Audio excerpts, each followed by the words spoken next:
Bapak-bapak polisi, kalau bapak mau baik pekerjaan, jangan tinggalkan sholat. Kecil itu bos jadi kapolsek, kecil.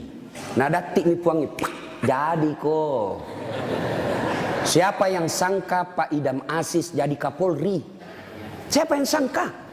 Tidak pernah orang membayangkan, tidak pernah didengar-dengar namanya. Tiba-tiba jadi, kalau Allah mau. Kecil buat Allah jadikan kalian Kapolres, kecil. Kecil kalian kalau mau jadi kasat narkoba. Ini semua senang kasat narkoba. Kenapa? Tempat basah.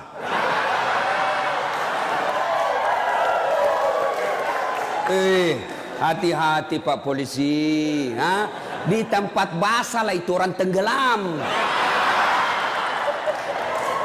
Tidak ada orang tenggelam kalau kering. Siapa suruh kau bilang gas-gas? Gas memang. Kita sudah tanda tangan MOU toh. Pak, kecil, sholat ki Pak. Kecil bapak punya bahagia. Ustadz, kenapa itu kasihan istriku nangomel aja nak kerja.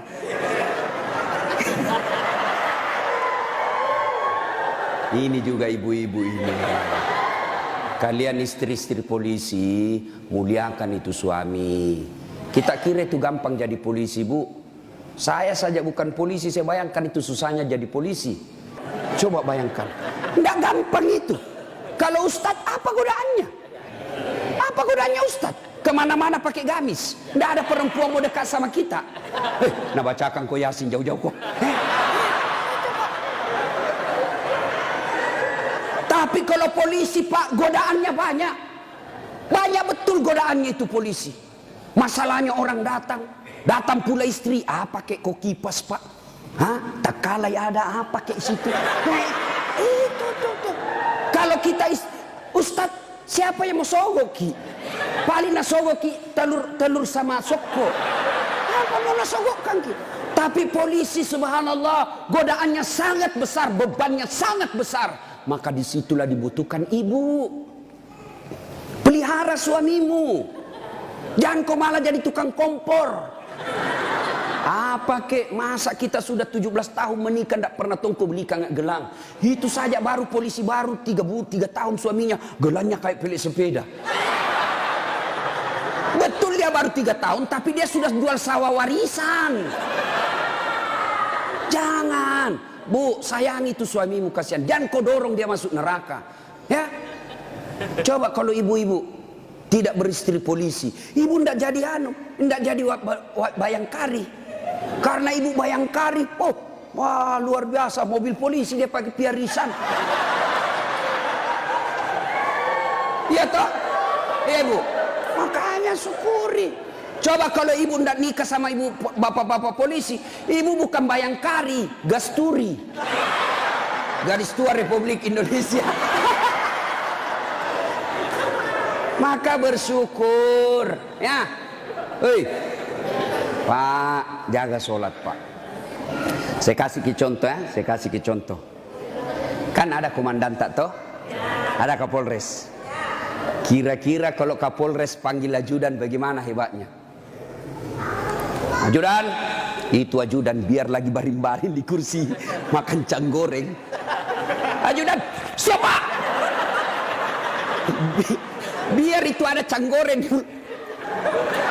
Perintah komandan. Iya toh? Iya. Iya. Mana ada ajudan berani dipanggil? Ajudan, tunggu dulu Pak. Bilang aku diinjak lehermu. Coba. Ayo. Begitu takutnya kita sama manusia. Padahal Kapolres paling lama 2 tahun. Mutasi lagi. Tapi begitu takutnya kita sama manusia. Tidak berani kita bilang tunggu. Lalu kenapa ketika azan berkomandan Allah memanggil kita, hayya 'alal falah. Pak polisi, sini kok, saya kasih kok kemenangan. Bapak tahu enggak itu artinya? Hayya 'alal falah. Itu artinya sini saya kasih kau kemenangan. Sini saya kasih kau kejayaan. Allah panggil kau, sini kau saya kasih jadi Kapolsek kau. Sini kau saya kasih kau jadi Kapolres. Sini. Tapi apa jawaban kita? Tunggu, lagi meeting. Tuhannya suruh menunggu. Kapolres saja kau tidak berani kasih menunggu. Ini Tuhanmu kau suruh menunggu. Pantas 20 tahun kau jadi polisi, tidak bisa kau lepas dari kredit.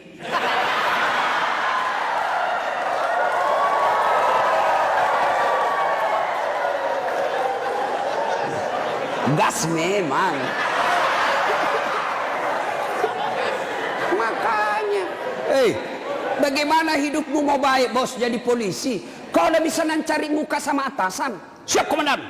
Siap salah komandan. Bapak kerja sama manusia, 10 suruh ki kerja. Nih kerja ini 10, 9 yang cocok, 1 salah. Yang salah persoalkan. Bodoh memang kau ini. Coba, lupa itu 9 yang cocok. Padahal 9 yang betul, 1 di kodosa. Bodoh memang kau ini. Itulah manusia. Kalian capek cari kelakuan baik. Jangan kau terlalu mencari muka sama pimpinanmu. Yuk kerja saja dengan baik sebagai polisi. Ada tupoksimu, ada ini, kasat ini. Jelas pekerjaannya. Kerja itu dengan baik, perbaiki sholatmu. Allah yang angkat derajatmu.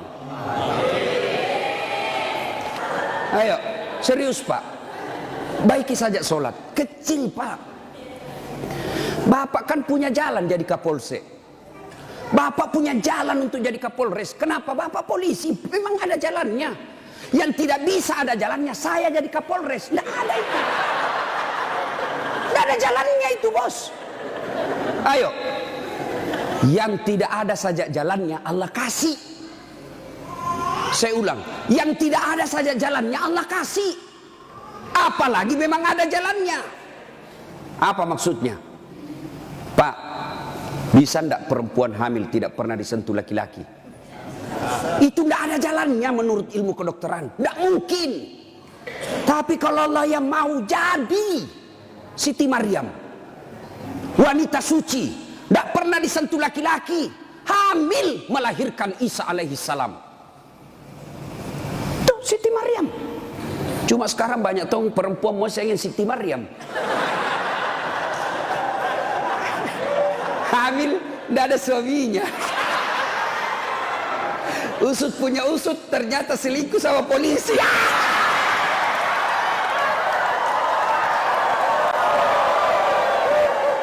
Gas memang. Kau bilang gas. Makanya ku gas. Kasihan ini perempuan kau kasih begitu. Dia mau melapor ke polsek. Temanmu itu datang pati melapor. Datang melapor malah dikasih takut-takut. Kau dapat pasal pencemaran nama baik ini paling. Ayo. Pak, Bapak mau baik, perbaiki saja sholat. Saya kasih lagi contoh. Saya akrab sama Kapolres. Saya datang di Sidrap. Pak Kapolres, adakah di Sidrap ini cari-cari telur? Mau pengantin? Siap Ustadz, gampang. Kapolres telepon ajudan. Ajudan, itu Ustadz Dasat ada di hotel. Kau jemput, pakai Alparnya Aji.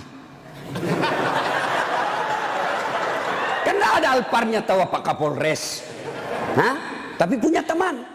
Nah, bawakan telur. Selesai masalahku soal telur. Kenapa? Saya akrab sama komandan. Sebaliknya ada orang dari Makassar, tidak pernah ketemu Kapolres, tidak pernah kenalan, tidak pernah didengar namanya. Assalamualaikum Kapolres. Saya ada di Sidrap ini, saya cari-cari telur, pinjam dulu mobil Pak. Siapa nak telepon Kapolres? Kapolsek, tangkap itu.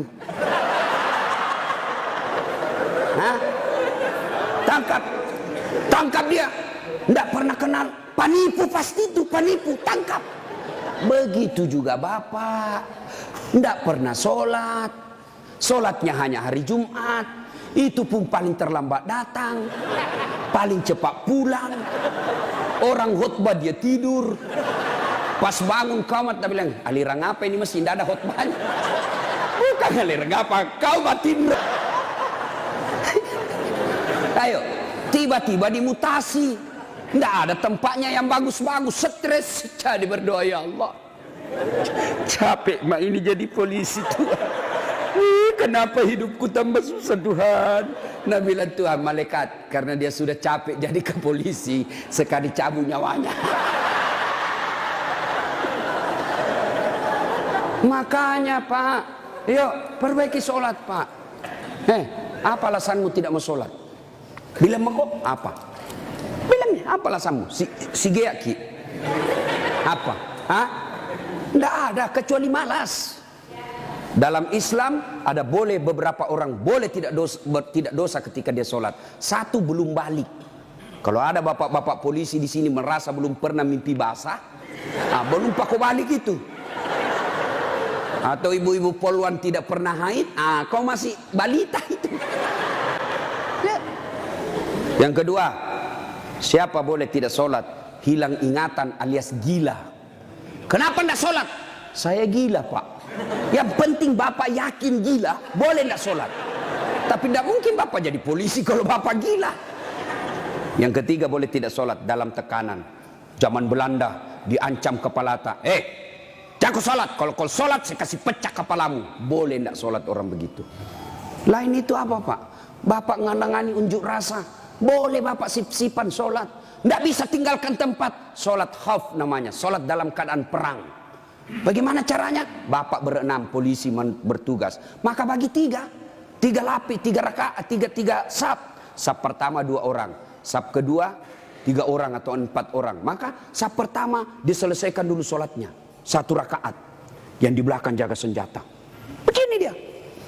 Selesai ini yang saf pertama 1 rakaat, maka saf kedua lagi yang selesaikan sholatnya, saf pertama lagi yang siaga-siaga senjata. Boleh Pak. Tidak bisa ditinggalkan tempat Ustaz. Kita tayamum darurat. Boleh Bapak. Kalau pergi ambil air 1 kilo, bahaya ini keadaan. Bapak tayamum di situ. Tidak usah buka sepatu. Boleh. Bagaimana caranya? Letakkan telapak tangan di pasir. Sudah itu tepuk. Karena kalau kau tidak tepuk ada pasir, kau gosok matamu. Tidak jadi kesembahyang.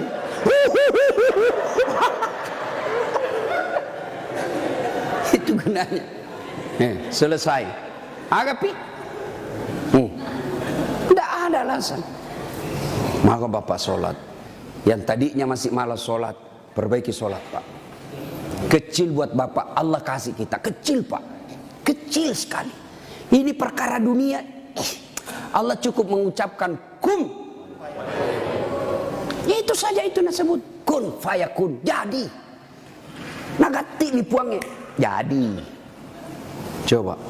Maka bapak ibu bapak ini perbaiki saja sholat. Bapak-bapak punya anak, tidak perlu di sekolah jauh-jauh ke luar negeri. Kontrol saja sholatnya. Baik sholatnya, insya Allah anakmu akan bahagia. Satu. 2. Kata Nabi, jaga perempuan di antara kalian. Nabi lagi tidak bilang jaga tetanggamu. Ini bapak-bapak juga banyak kalau sama tetangganya sopan. Assalamualaikum ibu.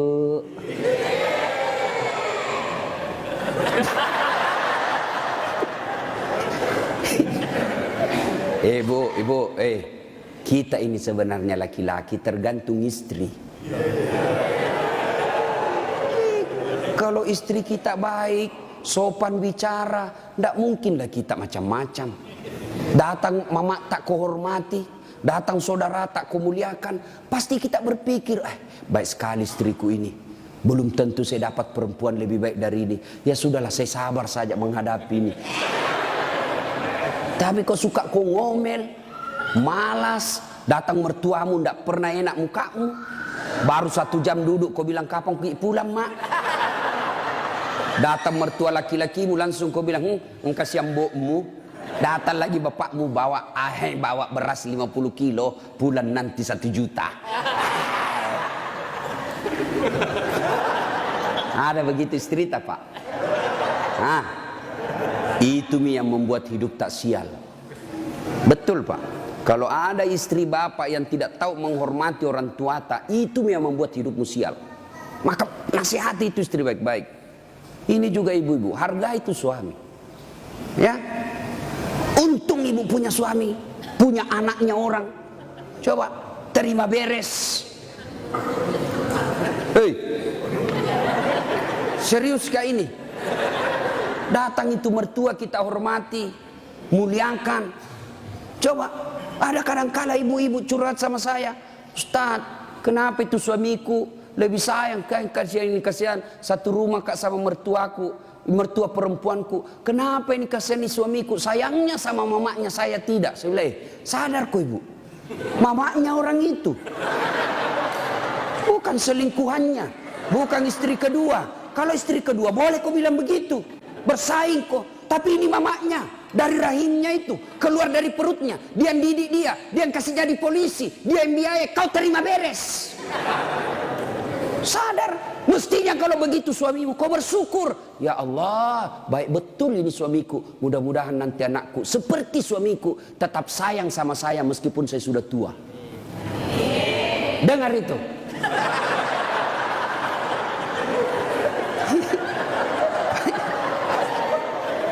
Nonton kita ini pun. Hei. Coba lihat kasih yang ini polisi. Di jalan ngirup udara kotor. Jalan baik-baik dicurigai lagi. Polisi. Pada orang baik datang cari perampok. Coba di kantor kalian dimarah-marahi sa komandannya. Siap salah komandan. Ditendang di pantatnya. Siap salah komandan. Siap salah. Sampai lagi di rumah kau maki-maki lagi. Bodoh memang tahu. Kenapa kau tidak lawan? Apa mau dilawan? Nah dia Kapolres.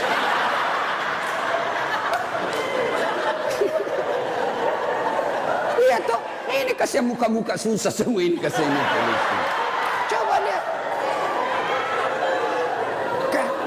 Enak tong itu kalau pulang suamimu kau sayang-sayangi. Kau masakan kesenangannya. Tidak bisa tiap bulan, sekali seminggu lah. Ya. Paling tidak ketika kau terima gajinya, kau telepon itu suamimu. Pak, jangkik makan di luar. Hari ini saya masak kesenangan tak untuk kita, Pak. Tanam maki spesial hari ini. Salam sayang selalu dari istrimu di rumah.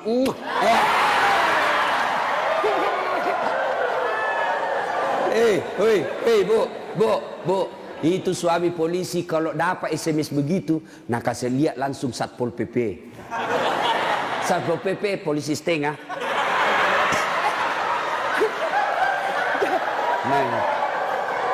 Ada di sini.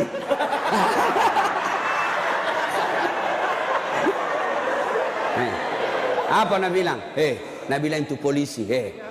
Lihat kau ini istriku bos. Betul dia lebih tua dari saya. Betul dia tidak cantik. Dia orang kampung. Tapi kau lihat bos. Istriku ini. Pernah SMS begitu? Paling kita SMS, Pak, jangan lupa singgah beli gas.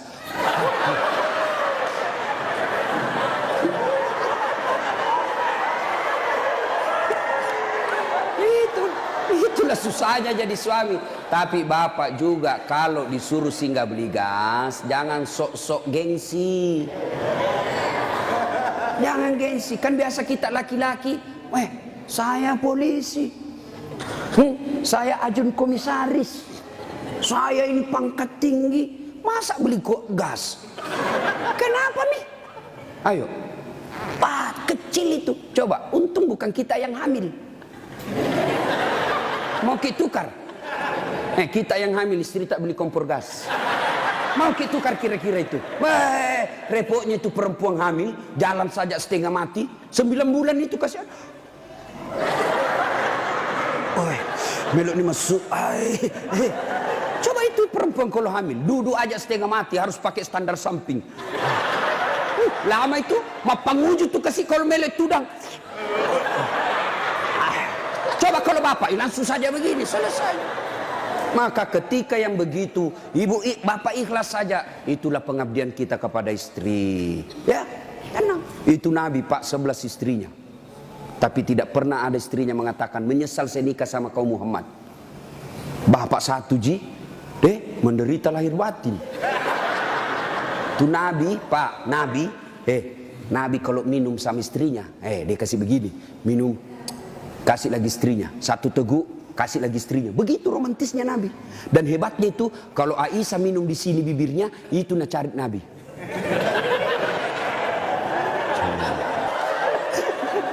Salatullah, salamullah, ala toha rasulillah. Salatullah, salamullah, ala yasin. Satu, jaga solatmu. Dua, jaga perempuan di antara kalian. Maka bapak-bapak polisi jaga istri. Itu kewajiban bapak. Kewajiban bapak. Biar bapak hitam jidat gara solat, Senin Kamis puasa, tahajud tiap hari, tadarus tiap maghrib. Tapi istri tidak pakai jilbab, istri tidak solat, istri tidak puasa Ramadan. Maka bapak dulu yang masuk neraka. Ku ampusakum wa akhlikum nar. Itu makanya bapak didik istri. Bagaimana cara didik istri? Karena kita tidak punya waktu yang banyak. Lebih banyak di jalan, kasihan. Bagaimana cara didik istri? Arahkan dia pergi majelis. Itu ada pengajian dek, kau pergi di sana. Bagaimana lagi caranya? Paling gampang, bapak tidur peluk-peluk dia. Baru putarkan ceramahnya Dasat Latif. Judulnya apa? Kewajiban istri kepada suami. Sayang ke nonton kita. Langsung enak bapak, karena kalau bapak nasihati istri tidak masuk di akalnya. Tidak masuk, ya kan? Karena bapak lebih sering tipu istri daripada. Bagaimana dia percaya? Kita juga ibu, bagaimana tidak ditipu ki? Karena suka ki marah-marah. Jujur ki, marah kok ya lebih baik dibohongi kau supaya senang perasaanmu. Kenapa kau bohong? Selama ini kau bohong. Ku sayang kau, tidak mau kau luka perasaan. Maka ku bohongi kau. Sekarang kau tahu ya itu takdir burukmu. Kan kita terpojok ki jadi bohong maki. Sama saya ada temanku SD, masih selalu kena telepon sampai sekarang. Cinta-cinta monyet dulu di kampung. Setelah saya lihat banyak viral, tambah populer kila dase. Itu di Makassar gitu nama aku Dasat Latif. Kalau di kampung Ladase.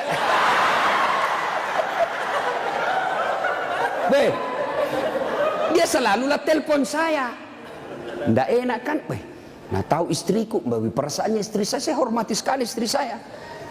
Saya terima. Nggak enak. Saya blokir. Nah bilang kak nanti sombong. Terpaksa aku tulis di situ HP ku namanya penjual batu bata. Jangan kau shooting ibu, nanti sampai sama istriku. Bunyi itu telepon. Nah lihat istriku, Ustaz, ada panggilan tak? Dari siapa sayang? Penjual batu bata. Wah. Saya bilang, dia bilang, saya angkat. Oh jangan kau angkat, tagihan. Nggak cukup uangku itu. Istriku kalau bilang uang, nggak mau dia karena nanti uang belanjanya saya ambil. Jangan angkat. Jangan angkat Ustaz, jangan maki, belum cukup uang. Selamat saya. Satu ketika saya pulang ceramah. Bikinlah saya teh. Kan saya bikin sendiri. Saya tahu, oh sudah. Saya minum, kenapa nak asin ini? Barat salah kasih kah ini? Saya pergi lihat toples, tulisannya gula. Isinya, garam. Saya pitanya istriku, sayang, kenapa ini tulis ki gula na isinya garam? Nah bilang, hepon tak juga, lain kita tulis lagi sini.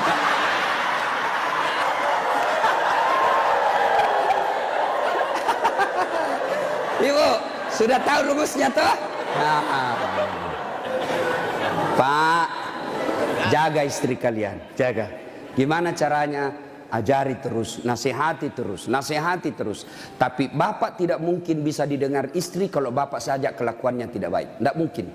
Maka untuk menjadi baik kepada istri, bapak dulu yang harus bagus. Bapak dulu yang kasih contoh sholat 5 waktu. Kalau perlu bangun subuh-subuh sama-sama. Sayangku, yuk peluk dengan baik, cium pipi. Nah bilang apa aja dia mau dicium stas ngoro mak bau tong bebenya stas. Pak, kalau perlu bapak angkat itu istri. Sholat subuh sayang, bareng-bareng, salat jamaah. Meskipun bapak pangkat paling rendah di Polres, tapi ibu bapak lakukan itu, mulia di hadapan Allah. Angka istri, ayo sayangku, sholat bareng-bareng, berjamaah, bapak imam, istri makmum. Jangan baca yang susah-susah, yang pendek-pendek saja, ya? Karena yang susah-susah nanti tidak mau sampai. Nak baca Al-Kafirun, wala antum abiduna ma abud, wala ana abidum ma abattum, wala antum abid.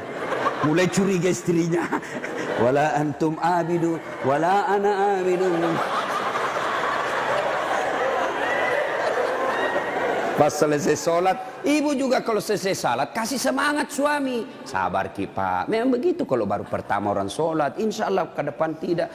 Bu, pulang suami tak ibu, kita tahu sudah mau masuk maghrib, datang suami tak sudah sediakan sarungnya, sediakan kopiahnya, sediakan bajunya untuk sholat, baju koko. Begitu datang, Deng, mandi ki, ini kita pakai sholat maghrib, ayo kita pergi sama-sama di masjid.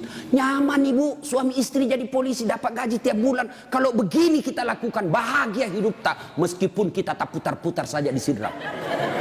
Enak pak. Ini istri suka ngomel, suami tukang tipu, kredit tidak pernah berhenti. Kapan enak hidupmu? Ayo, maka perbaiki ini, saling menjaga. Suami nasihati istri, istri ingatkan suami. Itu rumah tangga yang bahagia. Dan yang ketiga kata Nabi, ucapan yang beliau keluar dari bibirnya, ummati, ummati, ummati, umatku, umatku, umatku. Begitu sayangnya sama Nabi. Sayang Nabi sama kita. Nabi tidak mengucapkan Khadijah, Khadijah, Khadijah. Tidak. Nabi yang diucapkan ummati, umat kita. Apa di dunia saja? Tidak. Sampai di akhirat pun Nabi seperti itu. Ketika hari kebangkitan tiba, Allah perintahkan kepada malaikat Jibril, Jibril, kau bangkitkan manusia paling mulia yang sangat aku sayangi, Muhammad sallallahu alaihi wasallam. Lalu bangkitlah Nabi, lalu Nabi duduk, gosok mata. Jasadnya Nabi pak sampai detik ini tidak hancur. Seperti ketika beliau hidup, kulitnya tidak rusak. Pernah kan beberapa kali itu kan kuburnya Nabi jasadnya Nabi dicuri. Kan beberapa kali itu, 9 kali. Dan jasadnya pun sudah ratusan tahun meninggal, masih sama. Nah, bangun Nabi, gosok matanya. Lalu Nabi buka, nampak Jibril di depannya. Lalu Nabi berkata, Jibril, hari apa ini? Ya Muhammad, inilah hari kebangkitan yang pernah Allah janjikan kepadamu. Kira-kira kalau bapak bangkit seperti itu, bapak cari siapa? Mana kasihan anakku? Oh, mana itu istriku yang baik sekali? Apa Nabi cari keluarganya? Tidak. Nabi tidak berkata, mana bapakku, rindu saya mau melihat bapak saya yang tidak pernah saya lihat wajahnya. Tidak. Siapa yang Nabi cari? Aina ummati. Jibril, mana umatku? Kita yang dicari Nabi pak. Bayangkan, begitu cintanya Nabi kita. Nabi cinta di dunia sampai di akhirat. Nah sekarang, bagaimana kecintaan kita kepada Nabi? Kalau sahabat luar biasa cintanya kepada Nabi. Nabi sakit ujung akhir hidup beliau. Nabi datang ke masjid sholat subuh.